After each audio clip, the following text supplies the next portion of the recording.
beautiful and perfect, and you can see me. I think you can hear me. Yes. Oh, yeah. Thanks, Greg. Okay. Thank you.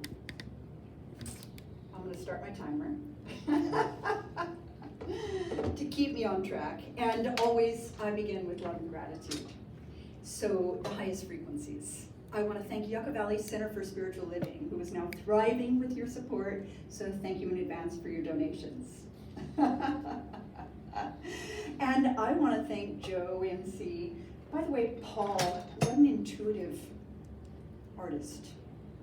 Because Paul selected this song just hearing the title of my talk today, and immediately touched upon one of the 5 kingdoms, of course, that we'll be talking about.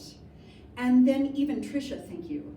The Ernest Holmes quote that she selected was specific to how God creates in form, expresses through form, which is part of my talk today. Karen, Werner, thank you all. Thank you, I love you. Thank you, I love you. Thank you, I love you. Thank you all for being here, for allowing this for yourselves, and thank you to the viewers online. And I think that I might even have a couple chiming in on that, and so I love you, I love you, I love you. Today's talk is called Uniquely Human. And this quote that Tricia picked by Ernest Holmes was so on point, because our belief and our agreement is that we are aspects of the Creator in form, expressing through the causal field, which is thought identification, form, and by the way, relation. God is. God is expressed through me and me as me, between us through you and you as you. God is all is God. So there's this, and by the way, okay, let's start at the beginning. There are 5, God has 5 kingdoms, let's say it that way. And the first kingdom would be the minerals, the rocks that cover the earth. And the second kingdom being plants, flora, and fauna, which we appreciate as not only living nutrient, but also literally symbiotic with the air that we breathe. The third, the animal kingdom. And the fourth, humanity, here we are. And the fifth, Paul, the angelic and spirit realm. So my talk is called Uniquely Human because there are 2 things that I can talk about in this time on this day that make humans highly unique. And what I hope to tell you is not only what they are, but why it happens. And I'm going to call it how you can be more deliberate about the creation of your life once you know this information. So we began with the first way that humans are unique, as opposed to animals, plant life, and angelic realm. And that is that we literally mask our own authenticity. We don't even know how it is that we're not living our truth, why it is that we're not living our truth, how it happened, or how we can change it. So this is the first thing I want to talk about. And that is that we literally shame and stop and block our authenticity with what I'm going to call shoulds. SHOULDS. And so let's start heart center. Let's start Hariom solar plexus. Remember when we talked about chakras before? So what I want to tell you is that your feelings are your emotional guidance system, and they are telling you a truth. And what happens is we mask our feelings. First of all, most of us are even unaware of how we really feel because we're not actually caring enough and paying attention. But even then, when a feeling comes through, we stomp it out. We voluntarily stomp out our truth by saying, oh, I shouldn't feel that way. Oh, I should just be happy. I should just feel grateful. And by stomping out our own authentic truth through our emotional guidance system, we're no longer living a life of authenticity. That is what I'm going to call fully expressed, and we'll get to that like in a minute, in 15 minutes. So, why? Why do we do it? Collective agreements, limiting beliefs, agreements made in fear, and we think that maybe like living a spiritual life means we're always happy, we're always positive, right? But not when that positivity is not actually aligned to our truth that we're not expressing, right? So the feelings, remember, are the emotional guidance system. So if we agree that we are vibrational beings in a vibrational plane, we need to know that all feelings have a vibration, and all of them are valid, all of them are important, and all of them are telling us the truth.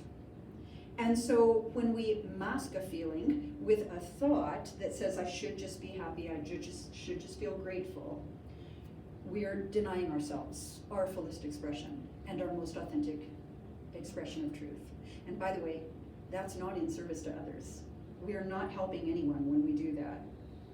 Okay, so that's the first thing. I want to just leave that there for you and go to another aspect that makes humans highly unique. And that is that we literally have a central nervous system that is in response to our very thoughts. And so what I want to point out to you is that we think we are our thoughts. We are not the thoughts. We are the observer of the thoughts. And frankly, most of the thoughts that we think are definitely not even true.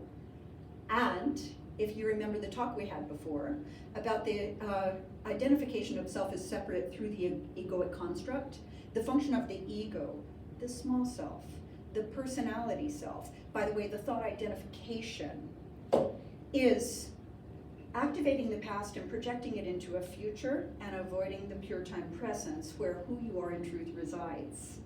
So by allowing the fear-based thoughts, the limiting beliefs, to reactivate the past and project it into the future, your central nervous system is in response to it.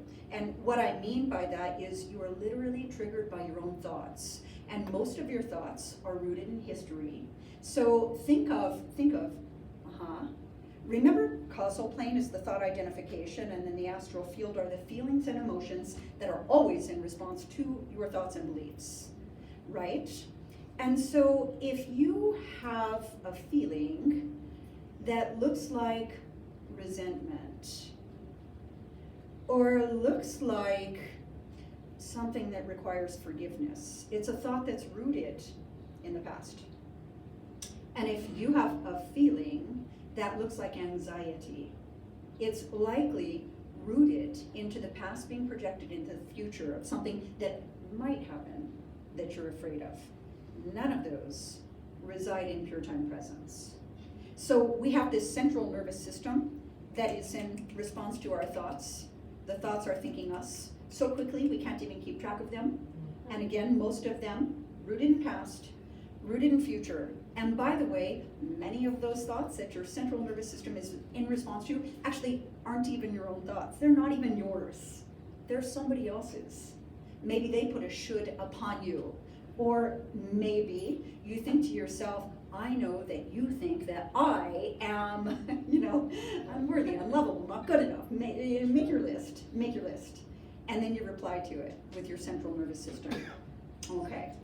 So when we say we don't see things as they are, we see things as we are, there's this self-perception, who we think we are, in the causal field, that becomes our projection upon others. Aha, I didn't even write this in the notes. I want to share with you another of my quotes. So I want to start giving you tools, like what can we do about it? What can we do about it? How can we change it? I want to tell you that you are already fully equipped with tools, but it requires a practice. And frankly, it requires simply that you remember to practice. Sometimes you're like, yeah, and then, something gets you and you're like, oh my God, I forgot. You have to actually remember to practice, right? And because practice makes permanent, it becomes a way of being. So the first thing I'm going to offer, and this might or might not be in order, but it wants to come through right now, is that anytime there's only one true relationship, and I am going to call it your relationship with yourself in the context of blank, every aspect of your life. Your relationship with yourself in the context of your profession, your relationship with yourself in the context of your partner or spouse, whatever it is, it's between you and you. So relationships are what we've chosen to learn through, and we get to encounter ourselves in the form of another. So when you find that you're triggered in an encounter with another, stop right then and there. And you can start to guide yourself with some questions. Number one, how will I perceive myself in this context? And therefore, number two, what will my contribution be? Because your self-perception will be sometimes by default a knee-jerk response that might be on a low frequency, and then you have some kind of regret about it. No need for that. So what we want to do, remember, we're vibrational beings in a vibrational plane, and the problem is one frequency, and the solution is a different frequency. It's a little higher, which just means faster, which means lighter.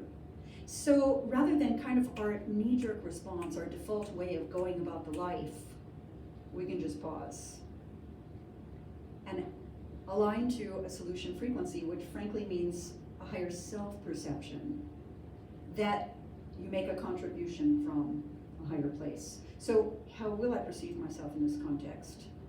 What will my contribution be? And as importantly, because the life that you see is a projection of your self-perception, what will I have you be? And by the way, how do you feel about what I will have you be? There's like a lot going on there, right? So the first thing I want to tell you when we're talking about the way that we stomp out, mask, disregard, and deny our own authenticity, we disregard the truth of our feelings, I want to ask you to actually pay attention to the truth of your feelings, because all feelings are valid and all feelings are important information. So first and foremost, you have to be able to feel your feeling, to even identify what that feeling is. And then I want you to actually care about yourself and your feelings as much as you care about the one with whom you're sharing a truth, even the most extraordinary truth, which tends to be the most challenging to express. So when you have that ability, now that conversation about the throat chakra, to connect to a truth, to come from love and feel safe to say, and by the way, each part of that is important, to be able to discern your true feelings without stomping them out with shoulds or shouldn'ts, and to come from love, because some people are so uncomfortable speaking a truth that they have to really muster up that combative or confrontational energy, blurt it out or be indirect about it. None of that is our highest and best expression. And to be able to love yourself as much as the love that you have for another in your sharing, that is the way in which honesty is the deepest form of intimacy. And that is the way in which you actually can fully express yourself. And then like the natural response of that is this feeling of aliveness and authenticity, that you can actually live a truth that you feel safe to express, because you can express it with love for yourself and love for the other. I want to step over to the other side now, that when I said your central nervous system is actually in response to your very own thoughts.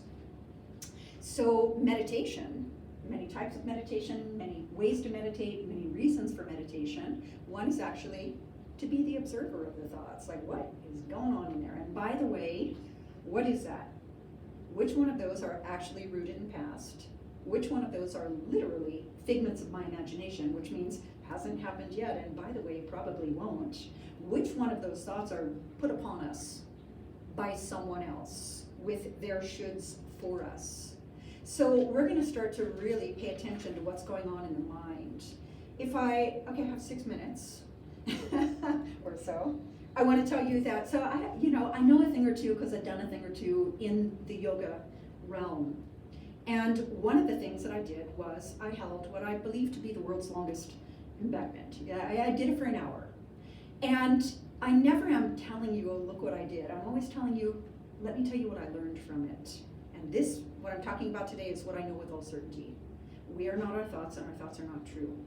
So when I was building up to this, the endurance and the stamina of relaxing and connecting to calm, deep breath, while my central nervous system is being triggered in the form of a long cold wheel, after about 7 minutes in, when I first started, my mind said to me, you absolutely cannot do this, come out, you have to quit.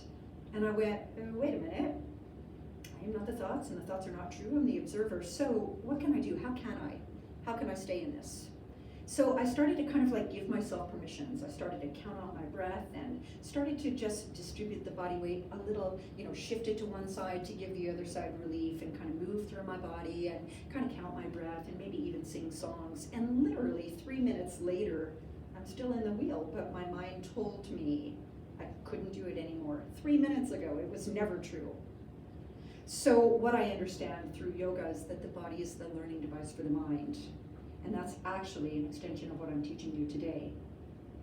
So, by the way, I just got done saying to you, you have tools. And another tool is not only discerning your thoughts, which of those are true, which of those are not true, which are rooted in past, which are rooted in future, which are somebody else's, and also paying attention to how you feel, and gathering that is important information, and being able to care about how you feel enough to express it, but also conscious connected breath. Breath is the bridge between mind and the body. So do you guys remember when Spencer and Jordan came and did a yoga demonstration? They were standing on a world stage in India, and I told you at that time that what they were truly demonstrating is not just super schmancy postures that are strong, deep, and correct, but literally demonstrating mastery of central nervous system.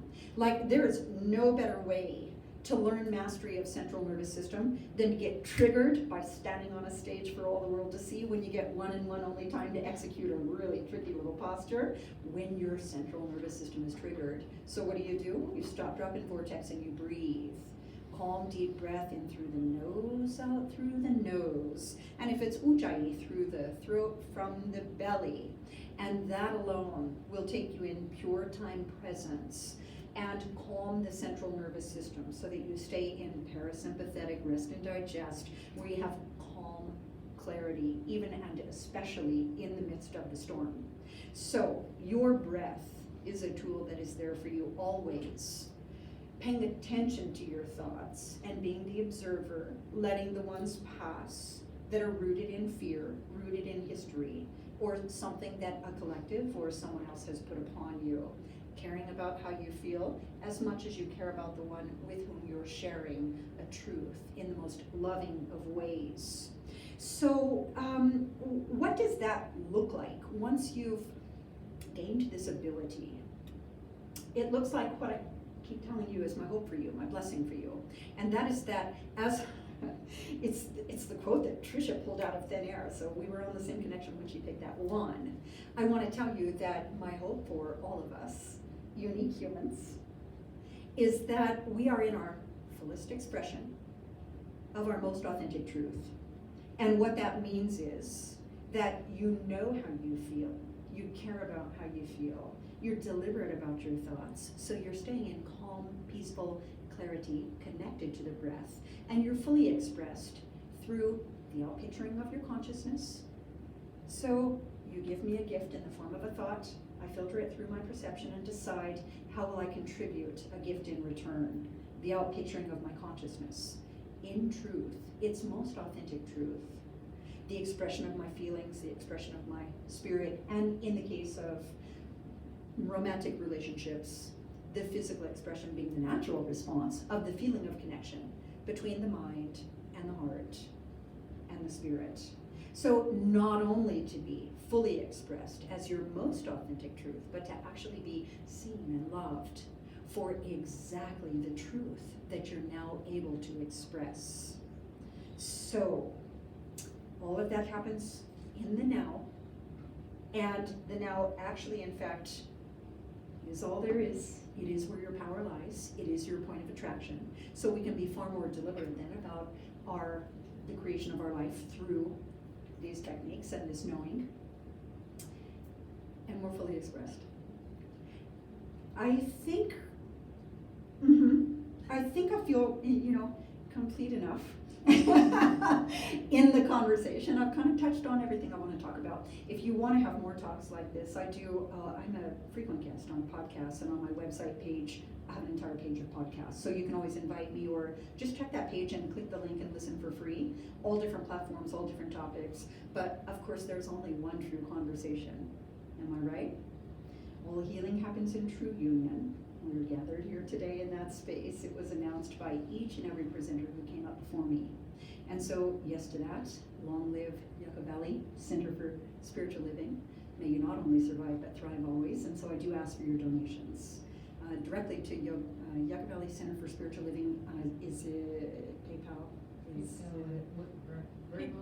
PayPal and Venmo. PayPal and Venmo. So I'll be making my donation. Yep, I want to thank you all for having me, and please invite me back anytime. And by the way, it is very true what I say to every single one of you. Oh my God, I love you. It's